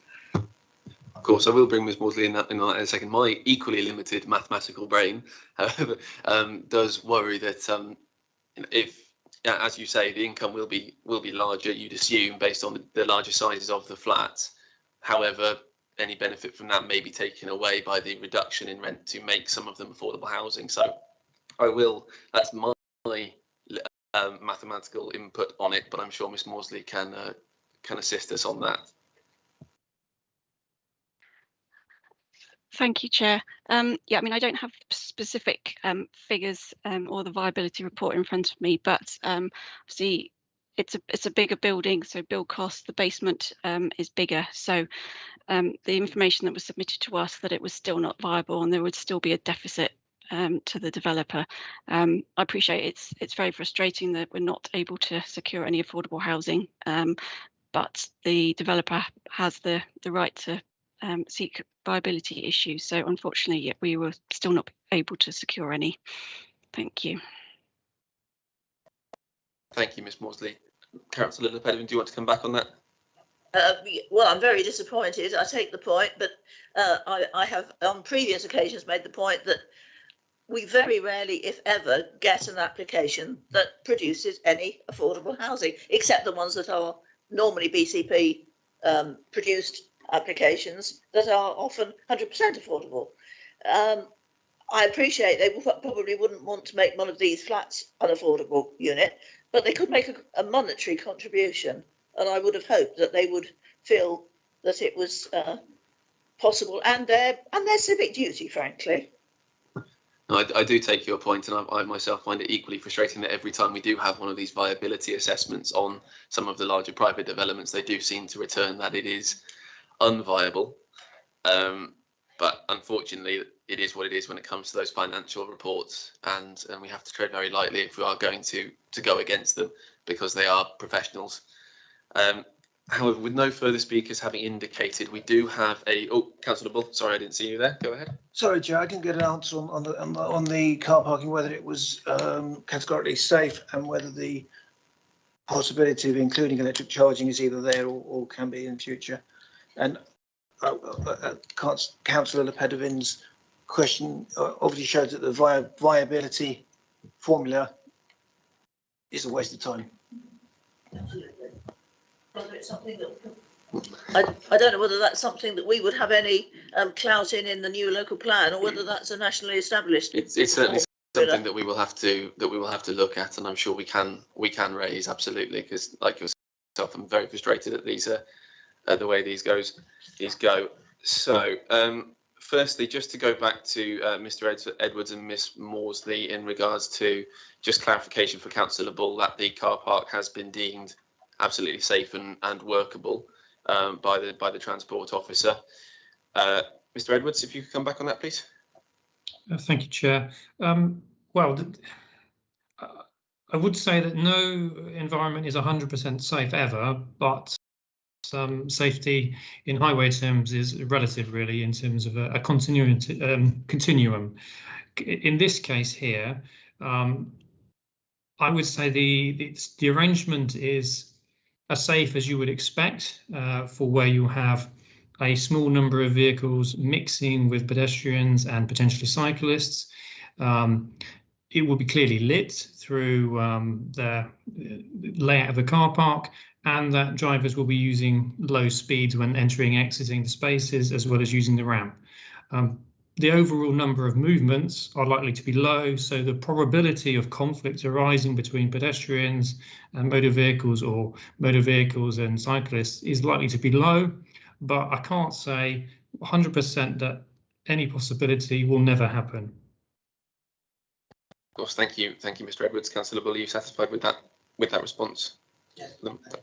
Thank you very much. Councillor Barron, I'll take you as the last speaker table that we do have to get to at some point. Thank you, Chairman. Is the tree officer available today? I don't believe so, no. But I'm seeing yeah, it's just we've heads, had unfortunately. quite a bit of debate on the fir trees that were taken down. As I understand it, if there's not an individual TPO, if it's not in an area TPO, it's not in a conservation area, and obviously you own the tree, you can take it down. So I think we've got to, it's regrettable, but we've got to kind of dismiss any feeling towards that.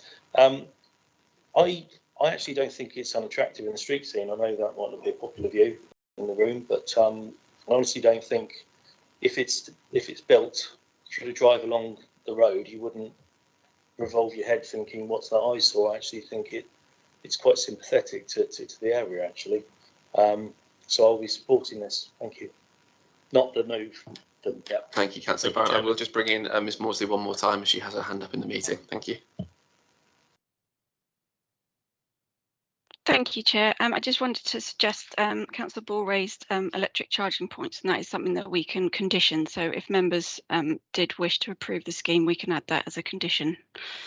Thank you. Thank you, Ms Morsley. Before we come to that, we do have a move on the table that was proposed by Councillor Hall, seconded by Councillor Hilliard. I will come to you in a moment just to outline again your reasons for behind your motion for the officer's benefit. However, I will quickly speak from the chair myself. I think that I have to agree with Councillors Bartlett and O'Neill and now Councillor Barron. I just don't see material planning ways in which the variations cause enough harm for it to be refused. The variations are invisible from the street scene, and I just don't think they do enough to go against the officer's recommendation. And I think the officer's produced a very detailed report, and as she herself really admits, it's a very balanced decision, and I'm sure that will be shown in the votes that are to come. But personally, I have to agree with Councillors Bartlett, O'Neill and Barron, and I will not be supporting the move. But Councillor Hall and Mr Hodges and Mr Gould, if you would like to explain your reasons for refusal for the officers. Thank you. Thank you, Mr Chairman. The reason for refusal is established policies. That's HE12, H12, HE2 and H9, which is to do with the Chewton Farm, but also to consider that this is completely out of character with the Christchurch scheme and the Christchurch regeneration. We've got a special character of Christchurch, and this ruins it, in my opinion, and is against our policies which have been established for many years. So I think we've got very good reason for refusing. 17% is a big increase from the one that was passed. So I shan't, I want this refused, and I think it's good reasons that we have to refuse it. Thank you, Mr. Chairman. I would express reservations over the reason being that it's out of character, given that the extant permission that is already there has gone through and there is an approval, and that this wouldn't affect the character any further than the current extant scheme. But I'm sure that Mr. Hodges will come in on that in these before that we move to the vote. Mr. Hodges? Thank you, Chairman. Yes, my understanding of Councillor Hall's reasons for refusal is in relation to the impact of the development on the character of the area in Chewton Farm Road. In terms of the policies quoted, those would be the correct ones if members were to refuse the application on those character issues. So in terms of the move, I'm satisfied that covers and is clear in terms of what members are voting on. So thank you, Chairman. Thank you very much, Mr. Hodges. In that case, we will move now to the vote. I will call the names again in order. For, against, or abstain. The move is to refuse. Against. Oh, Simon Gould. I do apologise, Mr. Gould. Do you want to come in quickly? Just in time. No, thank you, Joe. Just a brief one, just to build on what Mr. Hodges was saying there, that if members do refuse this application, obviously we'll need to also incorporate policies around heathlands as well. And that's Sophie shaking her head there. But ordinarily, yeah, we would where we would have an application that would secure a heathland contribution, then if we're going to refuse it, then obviously we need to collect that information as well, because that could form any part of any subsequent appeal. Thank you, Mr. Gould. Councillor Hall, are you happy with that? Yes, thank you, Mr. Chairman. Okay, yes, no, we will now move forward to the vote to refuse the application for the reasons set out. If you could answer for if you're for refusal, against if you are against the motion. So we will start with Councillor Barron. Against. Councillor Bartlett. Against. Councillor Bull. For. Councillor Davies. For. Councillor Dion. Against. Councillor Farquhar. For, and I'd like my vote recorded for the minutes, please. Councillor Hall. Against. Councillor Hilliard. So can I just confirm? Actually, Councillor Hall, you've just voted against your own motion. Are you sure about that? You're voting for the motion. You said it. You said against. So I just wanted to thank you, Councillor Hilliard. Councillor Hilliard. For. Councillor Lepevin. Against. Councillor McCormack. For. Councillor O'Neill. Against. And myself, Councillor Johnson, also against. Joe, could I have the numbers, please? You can indeed, Chairman.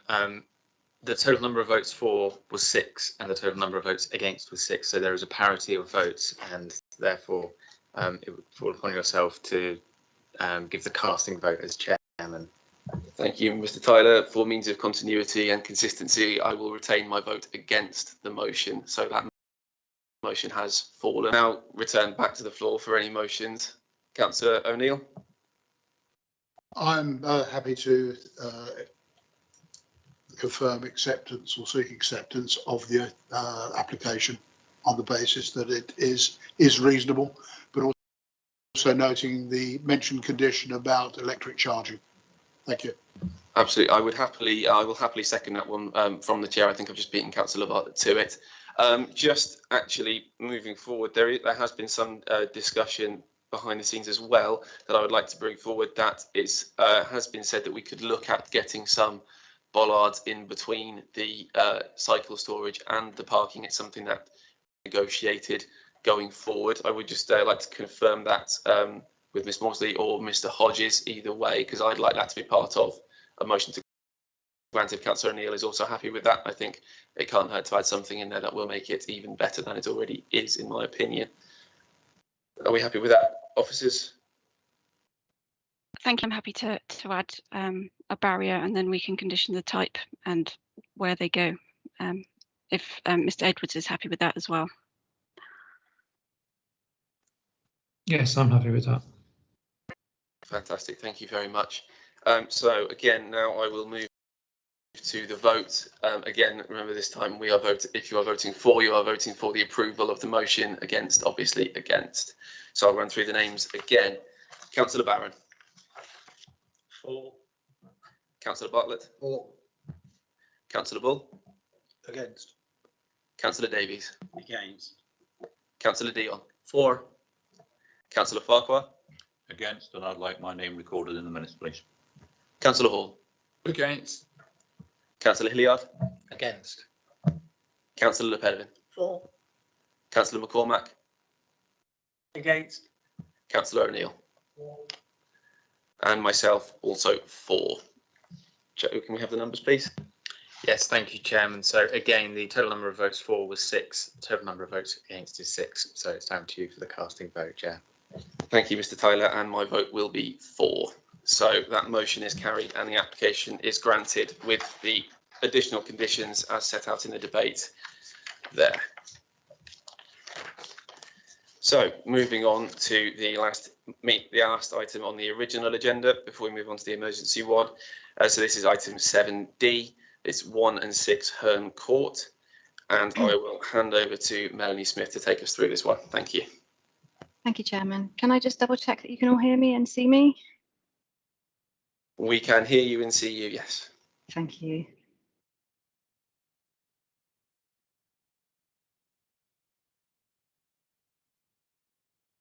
I'm just bringing up the slideshow. Okay, so this item is a dual application for listed building consent and planning permission for the replacement of decayed coping brickwork with a new stone coping brick above flats 1 and 6 Herne Court. It's a retrospective application as the work has now been completed. Here we have the location plan showing the extent of the application site shown outlined in red. Herne Court is here in the middle.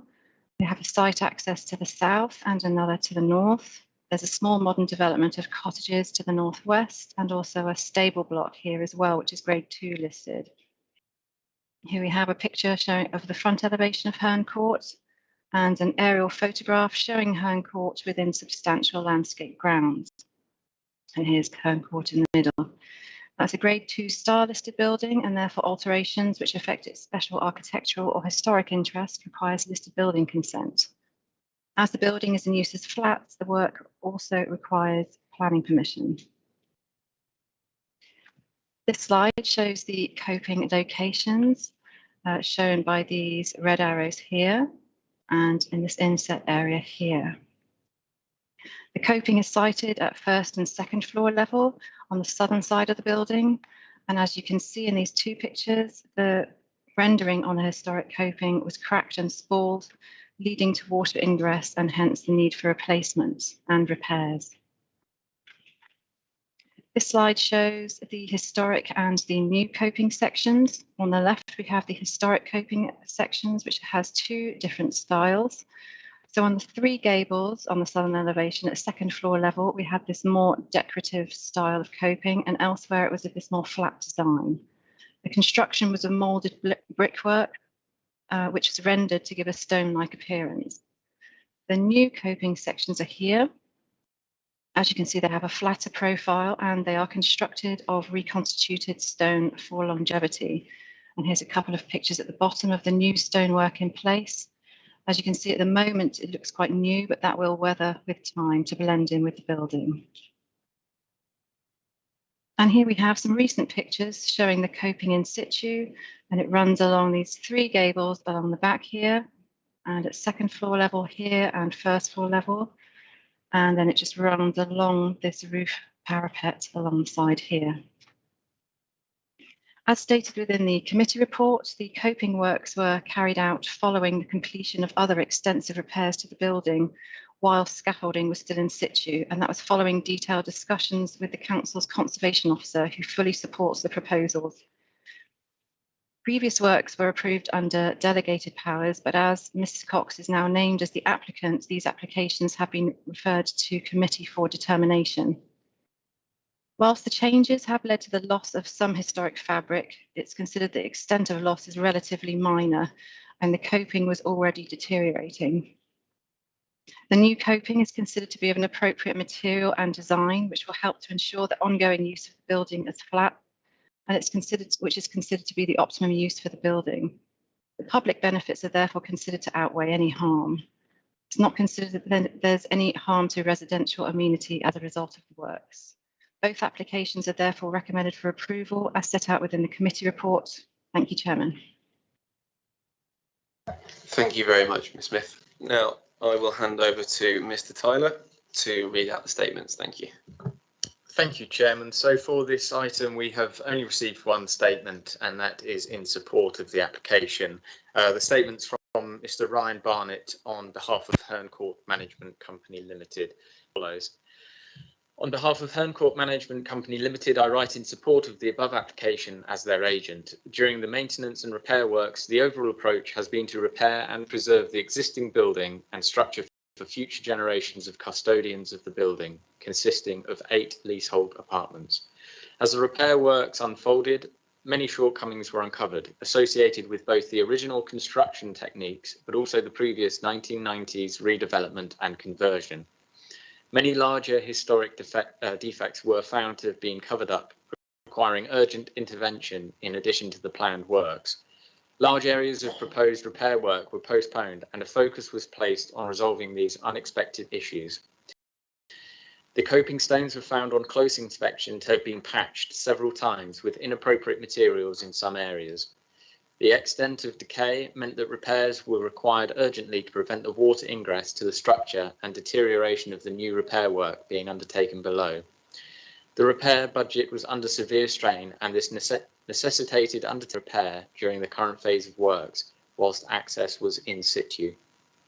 The above situation was highlighted at an early stage to the Conservation Officer and an appropriate solution approved, design solution being adopted and a colour chosen by the Conservation Officer. Herne Court Management Company Limited fully recognised that a retrospection listed building application is not the most appropriate way to repair such a listed building. However, time was against us. Herne Court Management Company Limited actioned the works only after fully cooperated with the Conservation Officer's requirements. Herne Court Management Company Limited owns the freehold of the main house, and 8 directors from the main house sit on the board. Mrs. F. Cox signed the application as a representative of the company and with approval from the board. The repairs carried out were on the instruction of Herne Court Management Company Limited and not Mrs. F. Cox or Councillor M. Cox as individuals. Thank you, Chairman. That's the end of the statement. Thank you. Thank you, Mr. Tyler. I will now hand over to members. Councillor Hall. Thank you, Chairman. What I would like to ask is, as inappropriate stone have been used before, what sort of stone the new coping stones are? Ms. What stone are made from? Thank you, Chairman. Yes, it's reconstituted stone, which is stone which has been ground down and then bound back together with resin. And this gives a much more durable finish to the stone. So the stonework now in situ should last potentially decades, but very many years, certainly longer than had they patched and repaired the existing coping. Mr. Chairman, that's perfect. Thank you very much. Anyone else? Councillor Hilliard. Thank you, Chair. Yes, happy to propose approval of both applications. Thank you. I'll second that. Thank you, Councillor Hall. Is there anyone else wishing to speak? Councillor Farquhar, was that a hand?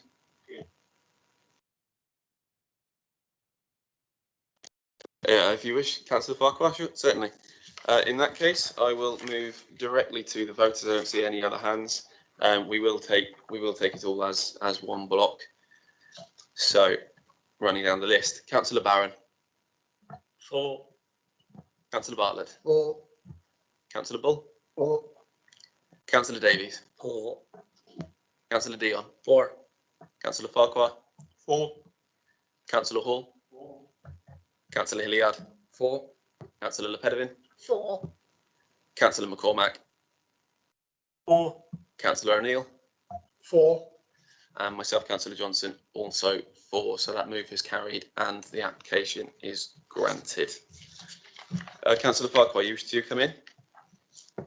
If I may, Chair, and it's unfortunate that the presentation has disappeared. It's just for transparency for the public, because the public have a right, I think, to look at the applications, particularly retrospective ones. The photographs shown there don't appear on the website, nor do they appear in the Modern Gov app. Could we have an explanation for why that is? Yes, Councillor Farquhar. I believe the agenda that I looked at did include pictures of the new coping in situ. There might not have been those exact ones, but there were pictures of it. But I will go back to Ms Smith to confirm that, or Mr Hodges, who's just put his hand up. Yes, Chairman. As a general principle, what's needed for submitting a valid planning application is simply plans. An applicant may submit photographs, particularly in a situation like this where the works have been retrospective, just as supporting information. But ultimately, what we grant as a planning permission in any case is what's shown on the legally. It's what's shown on the application form and on the approved plans. And obviously, with a situation like this, we're simply agreeing the works that are being carried out. So unless the pictures form part of the original submission, they may not always appear on the application site because they may be photos taken by the case officer when they go out on site. And these are taken for our benefit as a record. They're beneficial for someone like myself in signing off applications under delegated authority, where I may not be familiar with the site, but they don't necessarily form part of the application submissions by an applicant. And Melanie's just confirmed that these photos that you're seeing are her site photos from her site visit, so they're not necessarily part of the application. They're part of our assessment and processing of proposals. Hope that helps. Thank you very much, Mr Hodges. Mr Farquhar, Councillor Farquhar, even? If I may, Chair, I realise that we only received in support. It is possible that photographs from the site, particularly for a retrospective application like this, could prompt members of the public to make a representation either in support or an objection. I'd just like your view as the chair whether or not they should appear on the public site, particularly if they're going to be used by officers in support of their representation, or should I say, the application to grant in this particular case. I think it's not necessarily transparent or helpful to members of the public. Councillor Farquhar, as far as I'm concerned, if the legal requirements are met, it might be preferable if some pictures appeared, but as far as I'm concerned, if the legal requirements are met, then the officers have certainly done absolutely nothing wrong. And the only reason that this particular application has come to committee is that the named applicant is the spouse of a councillor. The officers saw no issue with it. No member of the public or ward councillor has seen any issue with it. On all other applications that are far more contentious, far more pictures are provided, as we've seen today. So in terms of something like this, as far as the legal requirements are met, I'm perfectly happy with how it has been handled. Thank you. Thank you, Chair. Moving on now to the final item of business, which is Fairview House at 17 Hinton Road. Members will remember that this came before committee back in February of this year. It was a slightly tight one, but we did grant the application, and part of the grant was to grant permission to have a length of time to complete the sentence. That 3 months is coming to an end, and they are asking for an extra month, I believe it is. Exactly, yes, 22nd of August will be the new deadline. I don't know if Mr Gould wants to come in to add any further information on this one. Yeah, thank you, Chairman. I say I'll be fairly brief, and you have sort of covered it, but you're absolutely right. We had an application at 17 Hinton Road come before committee back in February of this year, which actually came with an officer recommendation to refuse, but members overturned it. They felt the scheme was acceptable, and so it was approved subject to the completion of the Section 106. I think members put the deadline on of 3 months, but unfortunately, with best endeavours on both sides, that just hasn't been met. And so we are very close now. We've had a couple of little issues crop up fairly last minute on the section 106, but we are within touching distance of getting that one over the line. So really it was just to seek an extension of time from members to the date specified in the addendum, which is the 22nd of August of this year, just to allow us to get that one over the line and the planning permission issued. Thank you, Chairman. Thank you very much, Mr. Gould. I myself am happy to grant this, given the rule that if it is not met by this, then the application will be refused. So if there is no dissension, if there is anyone kind of now, no, I can't see any dissension, so that is also granted, Mr. Gould. Thank you very much. So on that point, we will draw this meeting to a close. Thank you all members for some good debate today. There's no reason for us to hang around for a little chat afterwards. So I will now close this meeting. Thank you very much. And Richard, if you could end the live stream, please.